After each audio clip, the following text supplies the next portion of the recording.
Hallå där!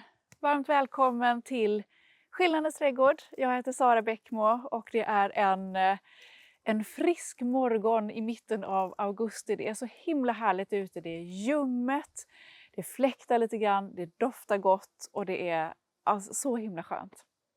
Welcome all of you to my garden. This is Skillnadens garden in Sweden and I am Sarah.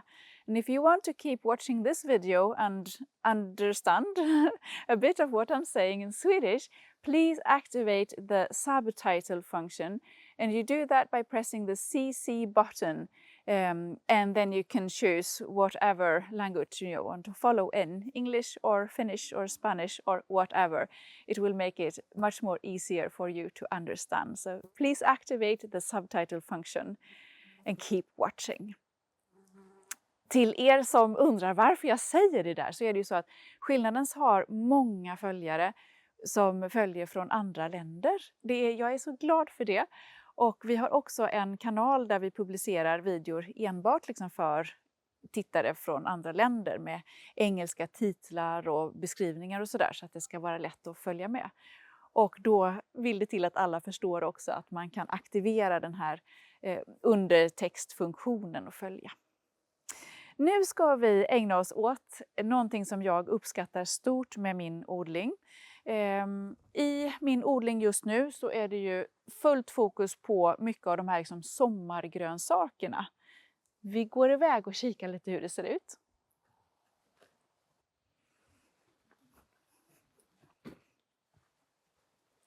Det här nya kvarteret i min köksträdgård, det har ju fokus på sommargrönsakerna kan man säga. Det växer det tomater och det växer magnifik sallad. Kolla den här romansalladen. Det är en sort som kan väga 3 kilo. Jag kommer just nu inte ihåg exakt vilken sort det är, men den finns. Och det är mycket av det som är liksom för nu. Det är sommar, sommar, sommar. Men nu skördar jag ju slut på en hel del grönsaker. Här har jag en pallkrage där det i förgrunden har stått just sallad. Nu kommer alla bönorna.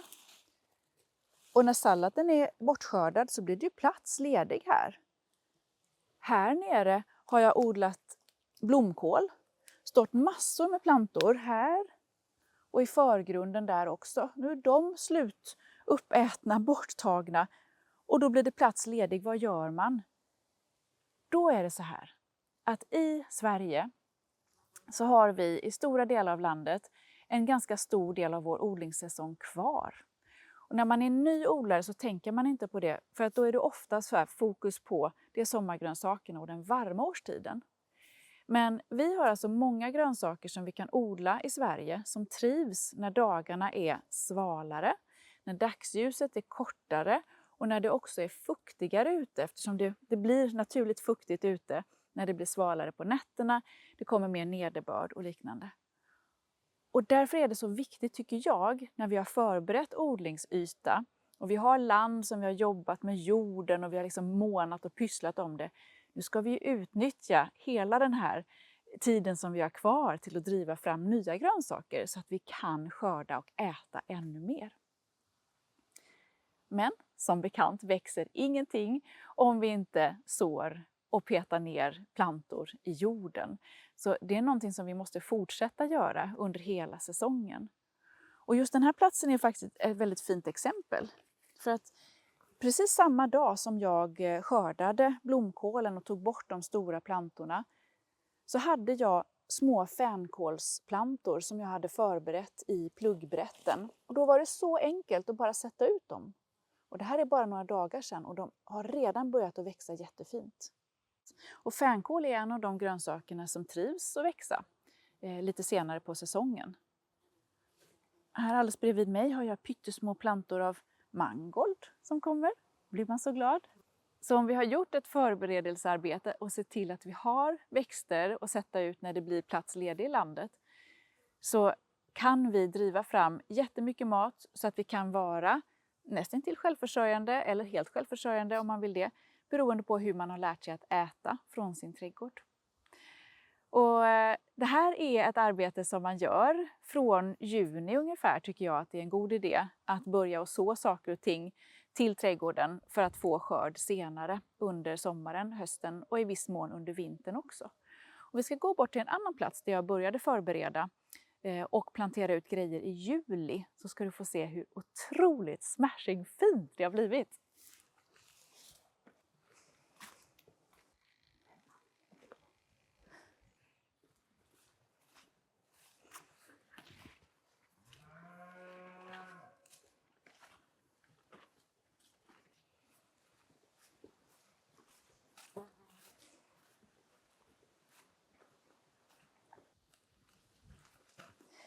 Det här är ett land i ett kvarter som jag jobbade jättemycket med förra året. Och du som har följt med skillnaden så länge, du kommer ihåg hur jag kämpade med ogräset på den här platsen och byggde alla de här odlingsramarna. Och i just den här bädden så odlade jag en tidig lök. Jag tror att det var elefantvitlök. Och när den hade skördats i början av juli tror jag, så gödslade jag genom att gräva ner bokashi-kompost. Och ja, vad gjorde jag mer? Vattnade, rensade, lite sånt där. Och sen en morgon den 24 juli, det är alltså exakt 3 veckor sedan, så satte jag ner små pluggplantor som jag hade odlat. Från sådd kanske i slutet av juni gissningsvis. Med salladskål, med pak choi, med rödbetor och med rädisor och en liten lök, en sån här liten syltlök. Så på 3 veckor har de här pluggplantorna nu blivit jättestora fina. Salladskål är ju en växt som utvecklas från sådd till färdig skörd på ungefär 6 veckor. Och nu har de stått i landet i 3 veckor. Så gissningsvis om jag sköter mig nu med vattning och lite extra gödsel och så kanske jag inom loppet av 3 veckor kan börja skörda på min salladskål. Det är ju jättefint, då är vi inne i september och vi har behov av just nu nya färska grönsaker som kan fylla på förrådet när sommargrönsakerna har gjort sitt. Jag ska se om jag kan hämta någonting att visa, för jag skördar ju nu jättefina rädisor här. Bara plocka bort några larver. Hallå alla rädisor.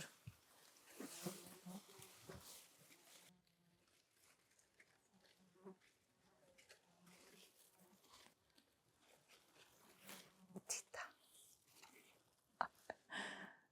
Det här är alltså sommarens första rädisor. Och jag har så många på gång. Rädisor är ju en toppenväxt när det blir svalare och lite kortare dagar. Då växer rädisan jättefint tillsammans med väldigt många andra grönsaker. Så det här är den näst första utplanteringen av sommargrönsaker. Jag har en pallkrage med grönkål som jag satte ut tidigare i juli. Som kommer att ge jättefin skörd på hösten och kanske till och med på vintern eftersom den är extremt köldtålig. Jag har också en bädd bakom mig här med rödbetor som sattes ut på sommaren. Med mer kål och med olika asiatiska bladgrönsaker och majrovor och lite sånt där. Så att jag har gjort lite påfyllnad. Och nu ska vi gå till en pallkrage där jag ska sätta ner lite fler växter som kommer att ge skörd senare. Och som vi kan följa upp under hösten och se hur det har gått.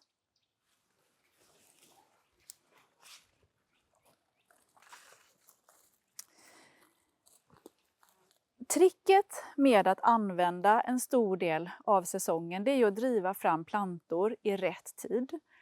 Jag brukar alltid tänka för mig själv och säga till er att det finns någon grönsak liksom för varje tid på året. Under förutsättning att vi väljer rätt grönsak, vi väljer rätt plats och vi väljer rätt tid för sådd. Och då är det bra att komma ihåg lite grann och lära sig om hur grönsakerna växer, vad de har för utvecklingstid, alltså hur lång tid det tar ungefär från sådd till skörd för olika grönsaker. Och har man inte kläm på det här så chansar man och så sår man hejvilt. Tänk att man kanske sår då de här snabbväxande grönsakerna en gång per månad eller en gång varannan vecka eller liknande. Och ett jättebra sätt att göra det på, det är att använda ett sånt här pluggbrätte. Alternativt små soilblockers som jag har sådder av också, de har jag i mitt lilla hus. Och flera av de grödorna som jag har satt ut är gjorda i soilblockers. Men här har jag valt ett pluggbrätte. Och det här är ett pluggbrätte med 150 celler som sitter i rader så här. Och då kan man välja helt enkelt om man vill så en rad med en viss gröda och fylla på så att man får många olika grödor i samma pluggbrätte. Här har jag haft nu ska vi se, jag tror att det var mestadels salladskål och majrova är det som jag haft i 2 rader här. Och kvar är dill som står här, jättefina små tuvor av dill. Sådda med många frön i samma plugg, ska visa sen.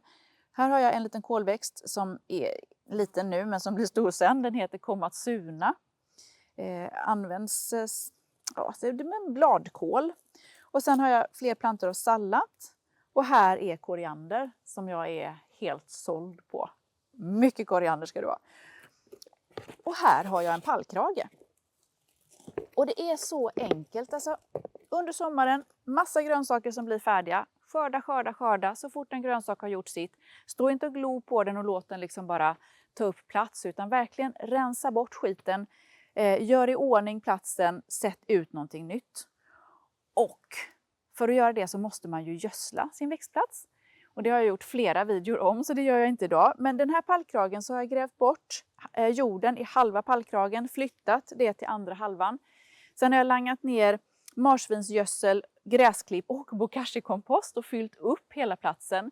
Langat tillbaka jorden och sen har jag grävt ur andra halvan och gjort samma sak där. Föst tillbaka jorden och jag har vattnat. Och nu finns det gott om näring här. Och nu sätter jag ut mina små pluggar. Du ser vad entusiastisk och glad jag blir. Det är så roligt att få göra det här. Och jag tycker också att, jag måste ändå få lov att säga det, att när man åker till en visningsträdgård och ska titta på en grönsaksodling så är ju allting på något sätt skördeklart samtidigt. Så snyggt allting liksom exakt samtidigt. Den typen av odling går jag inte igång på. Däremot så älskar jag hemträdgårdar där man ser de skördeklara bönorna. Titta, måste vi skörda här nu? Skörda. Skärbönorna, jättefina. Och samtidigt så finns det de här ytorna som kommer att producera sen. Det är liksom det pyttiga med det som är skördeklart nu, med det som har gjort sitt i komposten eller vad det nu är för någonting.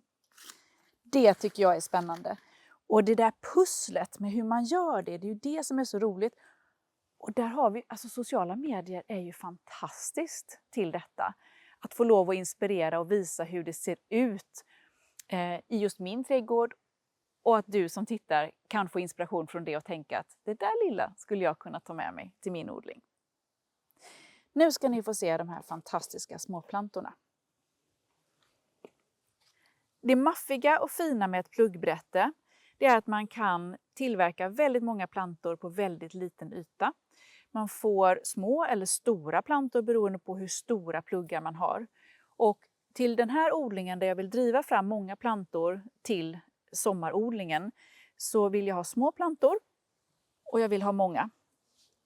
På den här sidan så syns det jättefint. Titta på dillen här ska du se. Många av de här grönsakerna som vi odlar till köksträdgården de vill inte ha så mycket jord. Så man förodlar dem i en sån här liten pluggis så får man en jättefin liten planta. Titta. Som utvecklas väldigt fint i den här lilla jordmängden. Och det här är alltså dill. Och som ni ser så har jag sått många frön i den här pluggen. De växer upp till en hel liten rugge. Och när man ska skörda sin dill så bara tar man en sax och klipper av hela ruggen. Så har man en liten portionsförpackning. Och det doftar så härligt. Den här pallkragen står i bakkant av min odling. Den blir lite som en fond. Och det är väldigt vackert. Men jag brukar tänka noga på detta när jag planterar saker. Så att jag tänker att jag sätter det som är högst i bakkant. Och sen fyller jag på med det som är lite lägre i framkant. Och i den här i det här pluggbrättet har jag komatsuna som är den högre av växterna. Och nu trycker jag ut alla de här små pluggarna och sen lägger jag det på jorden där jag har tänkt att plantera dem.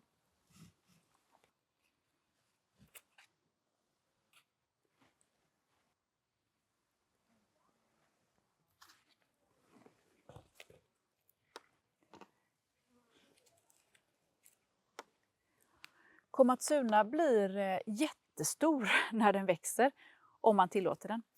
Och nu sätter jag plantorna ganska tätt och det är för att då kan jag skörda varannan eller var tredje planta och på så sätt lämna space kvar till de som växer vidare i landet. Så jag sätter dem tätare först och sen gallrar jag, kan man säga. Sen tror jag att jag kör dill. Och sen blir det koriander i hela framkanten. Och koriander skördar jag när den är pytteliten. Jag vill inte att den ska bli stor. Då tycker jag att den är närmast äcklig. Men godast är den när plantorna är så här pyttesmå. Och det är därför som jag odlar så himla mycket koriander. Eftersom jag skördar den när den är liten.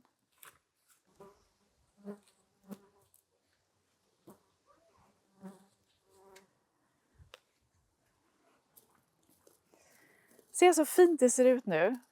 Och då är man ju jätteglad för att man tog den där stunden på sommaren och gjorde den här sådden, eller hur?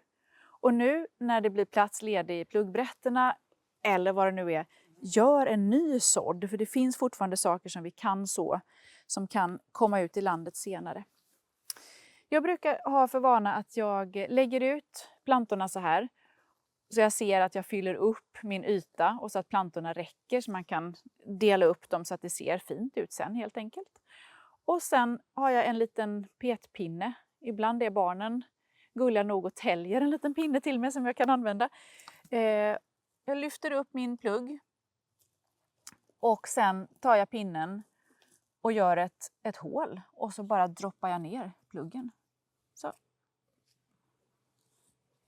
Väldigt, väldigt enkelt. Och då går det snabbt att plantera också. Om kolplantorna har en väldigt lång stjälk, då försöker jag att peta ner den. Så att den hamnar liksom längre ner under jorden. Då blir plantan stadigare. Man kan sätta ner växten till det här första bladparet utan problem. Och sen kör vi dill. Samma sak.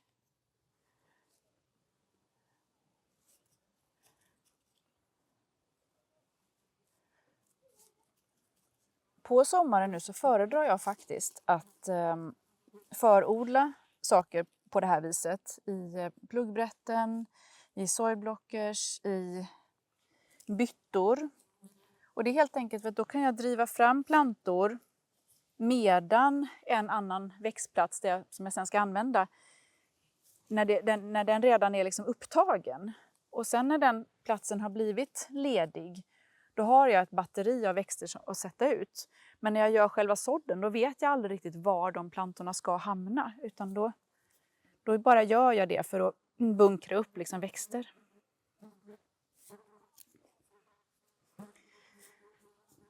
Då undrar du såklart vilka växter som passar att så på sommaren för att sätta ut. De måste ha snabb utvecklingstid. Du kan inte så en paprika eller tomat för vidare odling utomhus i vårt klimat på hösten. Om man sår de sakerna så är det för att odla inomhus under växtbelysning under hösten. Men här handlar det om att på smarta sätt nyttja platsen vi har utomhus. Ärtskott är den allra snabbaste grödan och den sår man direkt i landet. Det är vanliga gula ärtor som används till ärtsoppa. Har en utvecklingstid på ungefär 10 dagar. Därefter kommer en rädisa i snabbhet som heter 18 dagar. Och den blir skördeklar på i runda slängar 18 dagar vid sådd nu på sensommaren. Efter det har vi de asiatiska bladgrönsakerna med pak choi och salladskål, mitsuna och lite andra grejer som blir skördeklara i snitt 6 veckor efter sådd. Och spenat ungefär samma tid, sallad lite längre utvecklingstid beroende på hur stor man vill skörda salladen. Dill, koriander och så ligger någonstans där omkring också. Så det finns en himla massa och en bra sak att tänka på är ju att man kan så olika sorter av de här grödorna så att man inte bara har en typ av sallad utan att man kanske har flera. Så det är väldigt, väldigt värt att göra det här arbetet. Och nu på sommaren, både när vi sår och planterar, så etablerar sig grödorna väldigt, väldigt snabbt. Det går fort för sådder att gro och det går fort för växter att etablera sig. Så jag tänker att vi kan avsluta och gå ut i mittenkvarteret och se vad som har hänt där sen jag var där senast.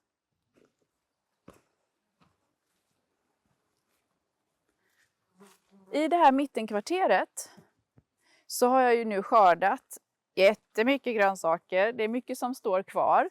Men efter att jag hade skördat sallad på min vänstersida så har jag nu satt ut pyttesmå plantor av salladskål.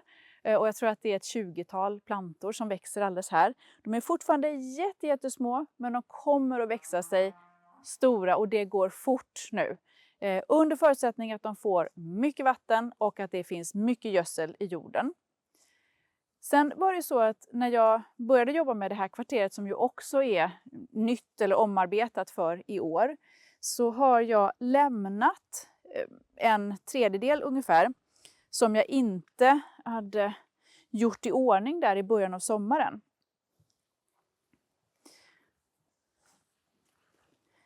Och det är ju hela det här området. Och det är rensat, klart, användbart. Och här har jag 2 rader med spenat som kommer upp.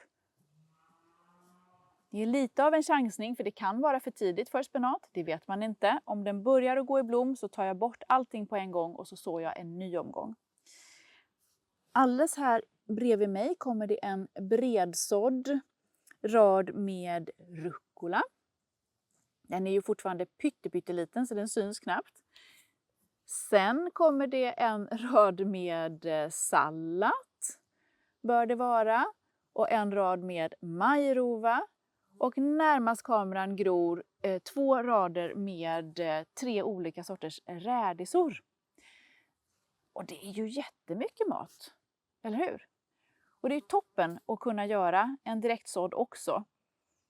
Under förutsättning att man klarar av att vattna när det är så här torrt ute.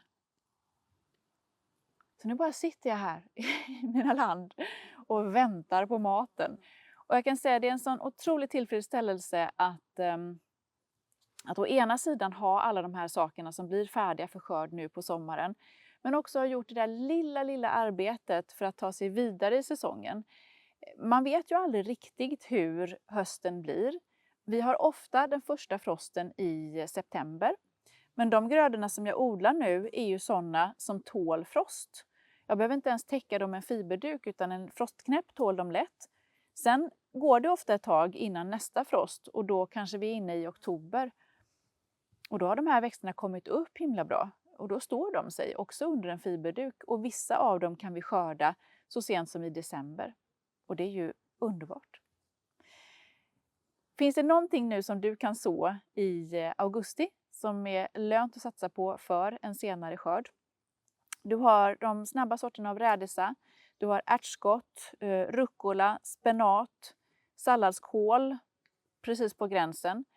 Och sen finns det en fantastisk gröda som jag inte har några plantor att visa av just nu, för mina fröer har inte grott trots flera försök. Och det är vintersallad. Och vintersallad den förtjänar en helt egen video vid tillfälle, men det är liksom drottningen av alla bladgrönsaker för vintern.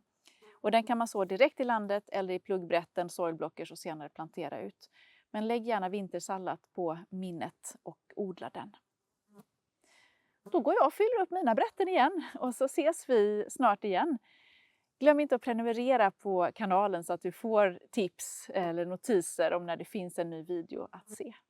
Och tack för att ni gillar och kommenterar. Vi ses! Hälsar jag som heter Sara Bäckmo. Hej då!